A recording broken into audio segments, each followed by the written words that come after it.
Hello, welcome back. We are working on genetics and today we will finish this topic. और आज हम कुछ terms जो बच गई थी यूनिट के बीच में उनको देखने वाले हैं, उनको समझने वाले हैं ताकि जो है हमारा प्रॉपर जो है जेनेटिक्स के बारे में जानकारी हो जाए। तो देख लीजिए कुछ टर्म्स लेके आया हूं मैं आज। वो है पॉलीजेनिक इनहेरिटेंस, दूसरा है जीन और तीसरा है क्रोमोसोम। ठीक है, तो ये तीन चीजें जो हैं आज हम पढ़ेंगे। आपने अभी तक देखा कि जेनेटिक्स की जब स्टडी स्टार्ट हुई तो मेंडल ने जो है लॉज दिए।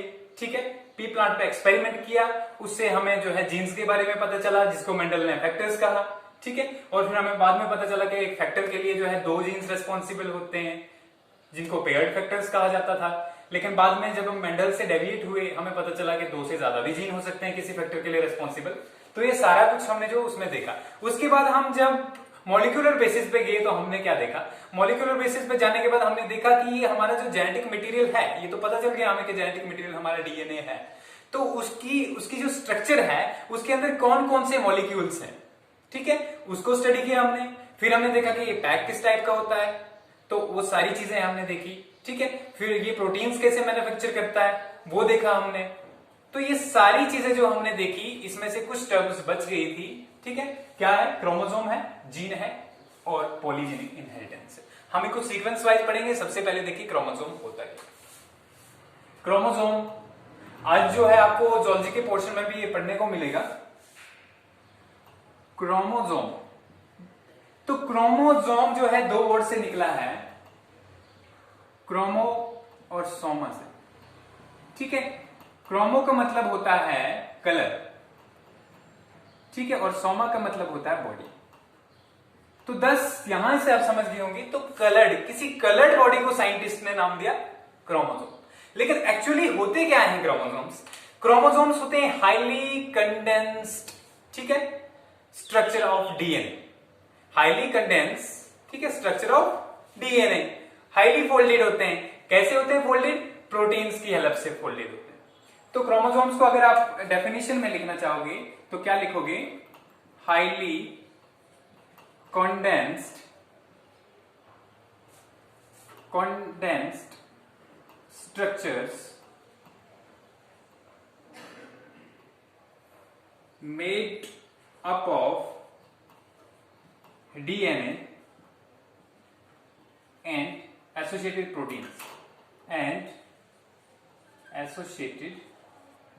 proteins ठीक है, ये माइनर सी डेफिनेशन जो है आप खुद बना सकते हो। क्या है कि हाईली कंडेंस्ड स्ट्रक्चर है, बने किससे? डीएनए और प्रोटीन से। वो प्रोटीन्स किस लिए यूज होती है? वो उस डीएनए को फोल्डिंग में यूज होती है, जो हमने डीएनए पैकेजिंग में पढ़ा। ठीक है, क्या पढ़ा था डीएनए पैकेजिंग में? कि सबसे पहले डीएनए का थ्रेड जो है कुछ प्रोटीन्स के साथ फोल्ड होता है जिसको हम न्यूक्लियोसोम कहते हैं। फिर न्यूक्लियोसोम से क्या बनता है हमारे पास? क्रोमेटिन फाइबर बनता है, फिर क्रोमेटिड बनता है और फिर क्रोमेटिड से क्रोमोसोम बनता है। और क्रोमोसोम्स की जो है कितनी जो है उसकी विड्थ होती है 1400 nm। ठीक है, this is the size of chromosome. जबकि हमारे पास न्यूक्लियोसोम की कितना था? 10, सोलिनाइड का 30, ठीक है, क्रोमेटिन फाइबर का 300, क्रोमेटिड का 700 nm के सब nm है, नैनोमीटर्स में। 10⁻⁹ इज नोन एज नैनो। ठीक है, तो यहां तक ये सारी चीजें क्लियर हो गई आपको। तो क्रोमोसोम का आपको पता तो चल गया। इसके बाद जो स्ट्रक्चर जो है आपने पहले पढ़ चुके हो आप 11th में, लेकिन फिर से मैं रिवाइज करवाना चाहूंगा आपको। स्ट्रक्चर के अंदर जो है क्रोमोसोम बना होता है दो चीजों से। कितनी चीजों से बना होता है? दो चीजों से। अब मैं आपको बताता हूं वो दो चीजें क्या है।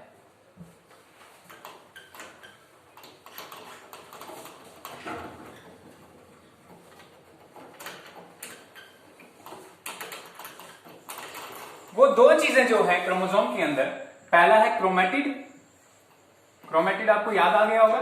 ठीक है, जब सोलिनाइड फिर से ज्यादा फोल्ड होता है तो 700 nm की जो है एक स्ट्रक्चर बनाता है, नैनोमीटर्स की, 700 नैनोमीटर्स की, उसको क्या कहते हैं? क्रोमेटिड्स। ठीक है, एक आ गया क्रोमेटिड। दूसरा जो है, दूसरा इसमें होता है सेंट्रोमियर। क्या होता है? सेंट्रोमियर। ये भी पार्ट होता है क्रोमेटिड का, लेकिन फर्क यहां पे है कि इस एरिया में थोड़ा आपको डीएनए जो है उतना हाईली कॉइल्ड नहीं दिखेगा। ठीक है, कम कॉइल्ड दिखेगा। और जब डीएनए जब सेल डिवाइड करता है तो डीएनए भी डिवाइड करता है, और उस टाइम जब डीएनए डिवाइड करता है तो नेक्स्ट जो क्रोमोसोम बनता है जिसको होमोलोगस क्रोमोसोम कहते हैं, दो क्रोमैटिड्स को, सिस्टर क्रोमैटिड्स को, ठीक है। तो वो क्या करता है, ये देखो क्रोमोसोम की मैंने एक स्ट्रक्चर बनाई है, यहाँ पे उतना कंडेंस नहीं होगा, यहाँ पे डीएनए बहुत ज्यादा कंडेंस्ड है, ये डीएनए है, ये क्रोमोसोम क्या है, डीएनए है। ये थ्रेड लाइक स्ट्रक्चर्स दिखेंगे आपको, अगर पूछेगा आपको कि कैसा दिखेगा तो थ्रेड लाइक दिखेगा। कहां दिखेगा, तो सेल के न्यूक्लियस में दिखेगा। कब दिखेगा, तो सेल डिवीजन के टाइम पे एक मेटाफेस आता है, आपको याद होगा, अगर नहीं होगा तो please go through class 11th book and do read cell division, ठीक है। तो यहां पे जो है thread like structure highly condensed है यहाँ पे, और सेंट्रोमियर पे कम जो है होगा, इसको कंस्ट्रिक्शन भी कहा जाता है, कॉन्स्ट्रिक्शन, ठीक है। कौन सी कंस्ट्रिक्शन, प्राइमरी। ये स्ट्रक्चर में आ गया क्रोमोसोम की। अब इस सेंट्रोमेयर के बेस पे फिर क्रोमोसोम की टाइप्स को भी आप पढ़ चुके हो, ठीक है, प्रोसेंट्रिक, मेटासेंट्रिक, टेलियोसेंट्रिक, ठीक है। तो ये सारी जो है टाइप्स थी क्रोमोसोम्स की। क्रोमोसोम्स में इतना ही। अगर बात करें किसने क्रोमोसोम को जो है किसने नाम दिया, तो वाल्डेयर ने 1888 में दिया। कब दिया, वाल्डेयर ने 1880। ये क्रोमेटिन से जो है उसने क्रोमेटिन से निकाला था, और क्रोमेटिन किसने नाम दिया, हार्ट्स ने दिया। कब, 1880 में। वाल्डेयर ने दिया 1888 में, 1888 में, जबकि क्रोमेटिन जो है हार्ट्स ने कब दिया था नाम, 1880 में। तो यहां तक हमारा क्रोमोसोम फिनिश हो जाता है। अब जीन की तरफ चलते हैं कि जीन क्या चीज है। जीन की अगर हम बात करें,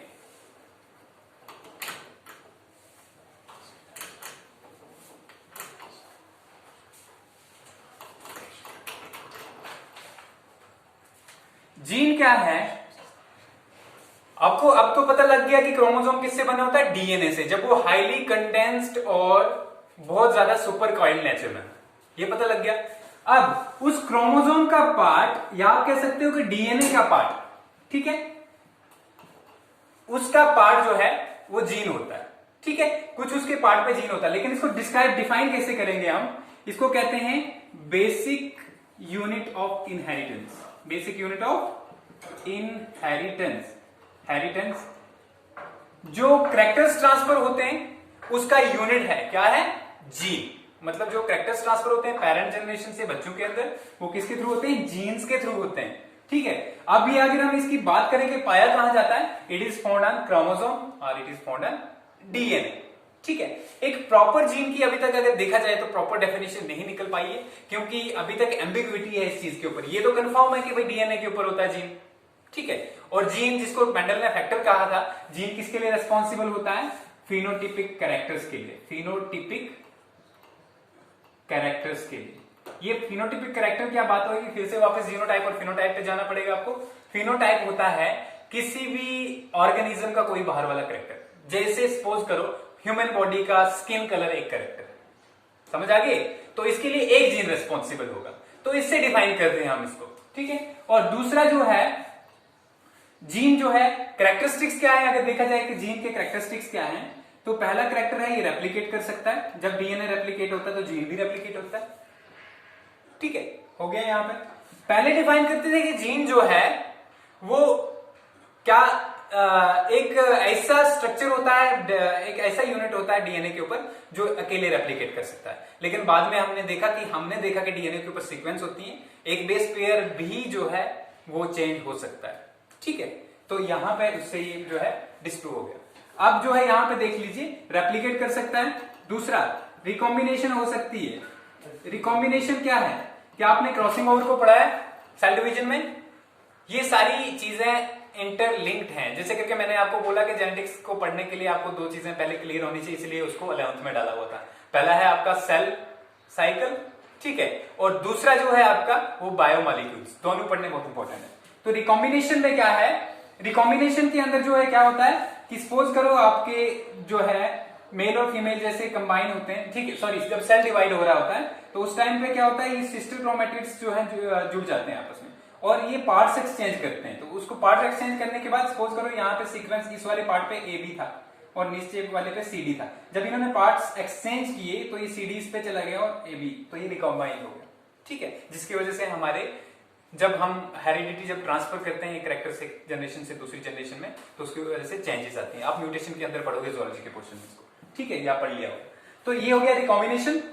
तो रिकॉम्बिनेशन के बाद जो है ये भी इसका कैरेक्टरिस्टिक्स है।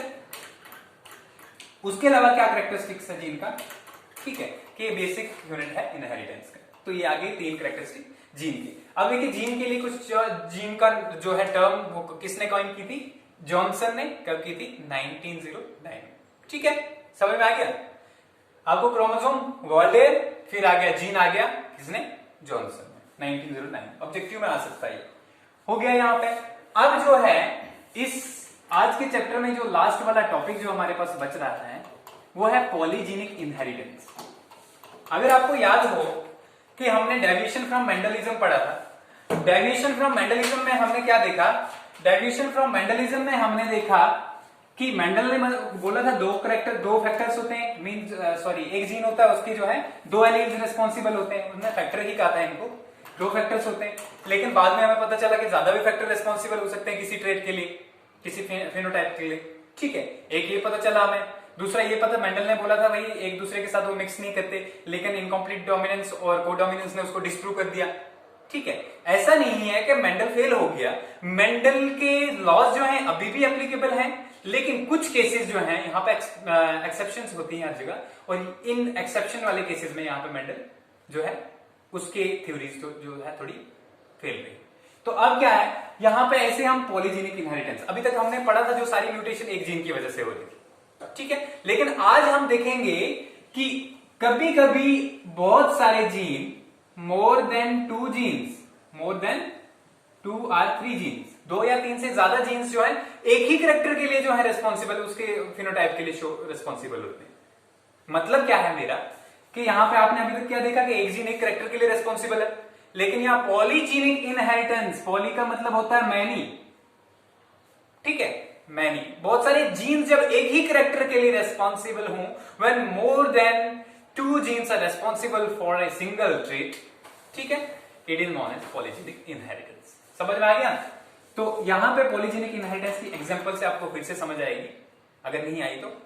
है क्या, बहुत सारे जीन एक कैरेक्टर के लिए रिस्पॉन्सिबल। देखिए बताते हैं, ह्यूमन स्किन कलर, क्या आपने देखा है कि ह्यूमंस की स्किन जो है, ठीक है, फेयर से बहुत एक्स्ट्रा डार्क तक हो सकती है, इवन दो ब्लैक भी हो सकती है, जैसे कि आप जो है आप अफ्रीकन को देखते हो।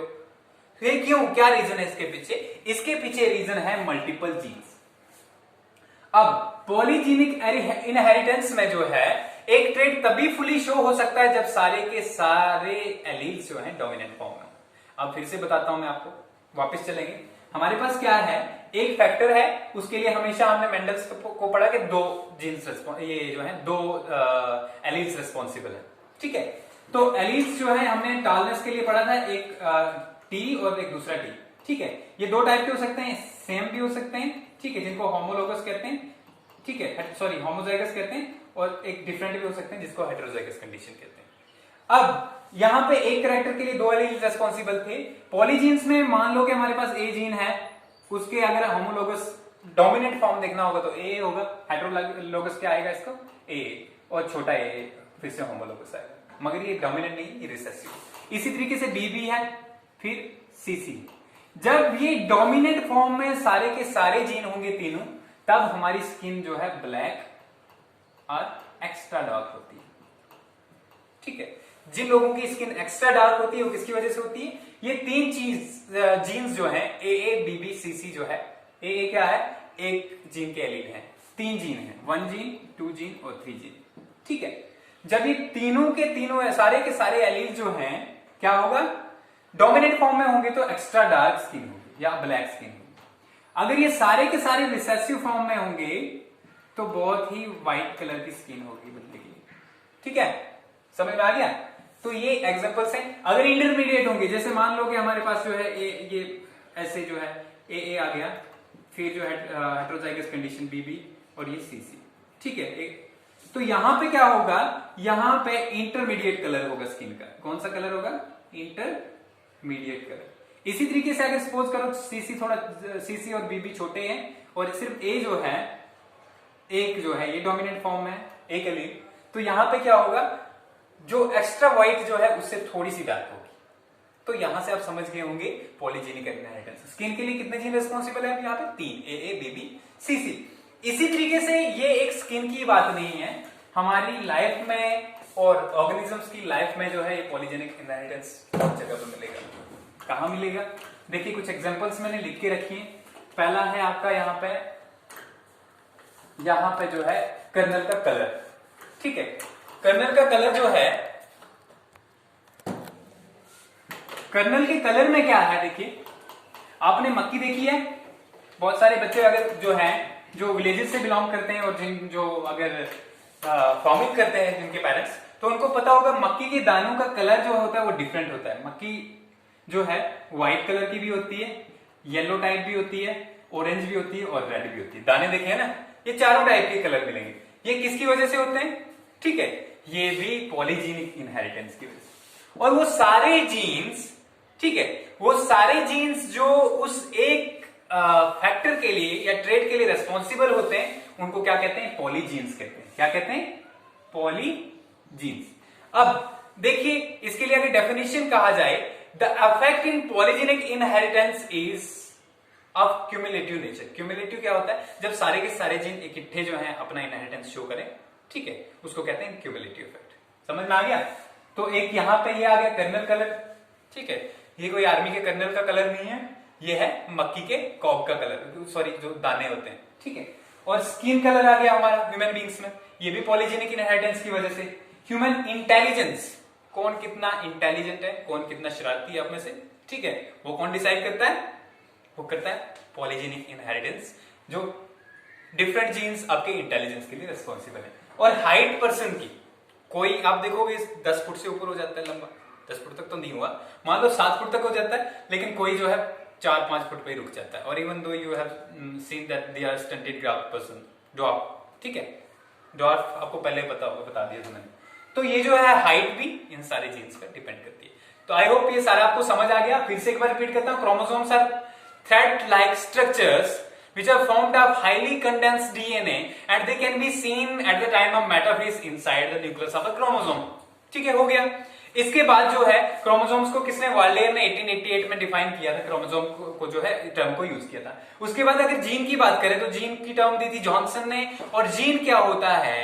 जीन होता है, it is the fundamental unit of inheritance.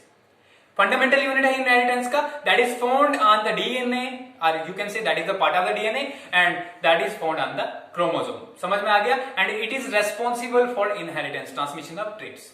हो गया यहाँ पे। और लास्ट पे polygenic inheritance, poly means many और जेनिक मीन्स जीन्स का बना हुआ ऐसा इनहेरिटेंस जिसमें ऐसा एक ट्रेट के लिए 2 से ज्यादा जीन रेस्पॉन्सिबल हों। ठीक है, 2 से ज्यादा जीन जो है एक ही ट्रेट को अफेक्ट करें, इसको पॉलीजेनिक इनहेरिटेंस कहते हैं। इसके साथ ही हमारा चैप्टर खत्म होता है। In next we will study biotechnology.